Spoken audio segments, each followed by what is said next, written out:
VRO చట్టాన్ని abolish చేసే టైంలో అసెంబ్లీలో కానీ క్షేత్రస్థాయిలో విఆర్ఓలు అవసరం లేదు, వాళ్ళు అవినీతికి పాల్పడుతున్నారు, అక్రమాలకు పాల్పడుతున్నారు, అవినీతికి రైతులని బాగా ఇబ్బందులకు గురి చేస్తున్నారు, అందుకే మేము విఆర్ఓ వ్యవస్థను రద్దు చేసామని చెప్పి ఆ రోజు అసెంబ్లీలో ఆనాడు ముఖ్యమంత్రి కేసీఆర్ గారే చెప్పారు.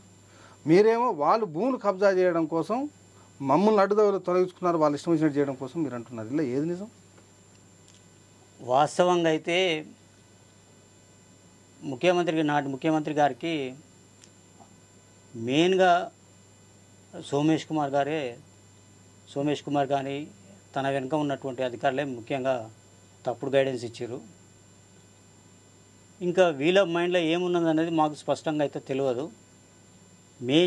మేజర్ ఫ్యాక్ట్ ఏంటంటే ప్రభుత్వ భూములే మేజర్ ఫ్యాక్ట్, దాని మీద ఫోకస్ పెట్టి ఎట్టి పరిస్థితుల్లో ప్రభుత్వ భూములలో మేము అడ్డం వస్తాం, ఇబ్బంది కలుగుతుంది, తెలిసిపోతుంది, డాటా తెలిసిపోతుంది, వివరాలు తెలిసిపోతాయి, ప్రతి ఒక్క డాటా పేర్లతో సహా విలేజ్లో ఉన్న మెంబర్స్ పేర్లతో సహా మాకు నోటెడ్గా ఉంటాయి విఆర్ఓలుగా ఉన్నప్పుడు కానీ విఆర్ఎల్గా ఉన్నప్పుడు కానీ. సో వీళ్ళ వల్ల ఇబ్బంది అవుతుందని చెప్పి పక్కా ప్లాన్గా ముందు నుంచే స్కెచ్ చేసారు. మాకు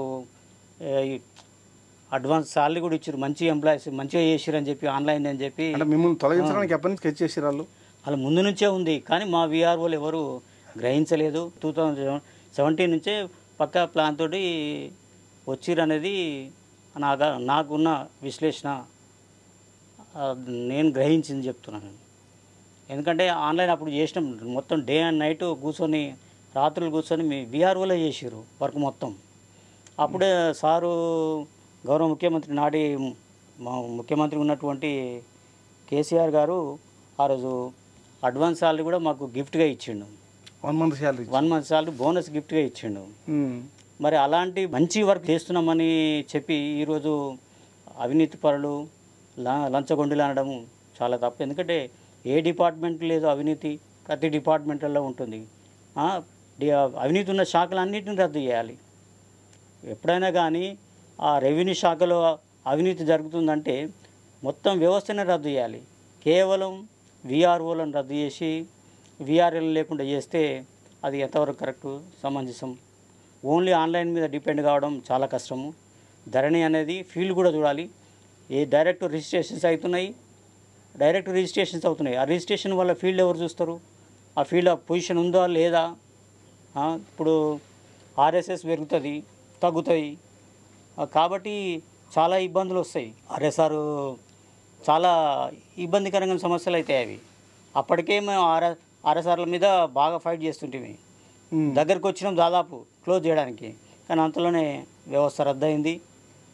తర్వాత మేజర్గా ఫెయిల్యూర్ కారణానికి మేము విఆర్ఓలం కూడా చాలామంది యూనిటీ లేదు. 3-4 సంఘాలు పెట్టుకున్నారు. ఎవరి సంఘం వాళ్ళది, ఎవరి తీరు వాళ్ళదు. ఒక రకంగా స్టేట్మెంటు, ఇంకో రకంగా స్టేట్మెంటు, డిఫరెంట్ స్టేట్మెంట్లు ఇచ్చి ఐక్యత లేక మేము. అంటే మీకు ఐక్యత లేదా? ప్రభుత్వం మిమ్మల్ని చీల్చిందా అనుకూలంగా ఒక వర్గం ఉండడం కోసం? కొంతమంది కమ్యూనిస్టు భావాలతో కొంతమంది ఉంటుండే, కొంతమంది నేనే చెప్పింది వినాలని ఇంకో వర్గం ఉంటుండే. ఇట్లా ఐక్యత లేక మాలో మేమే మా కన్ను మేము కూడా పొడుచుకున్నాం ఆ సందర్భం. స్టిల్ ఇప్పటికీ అదే ధోరణి నడుస్తున్నది.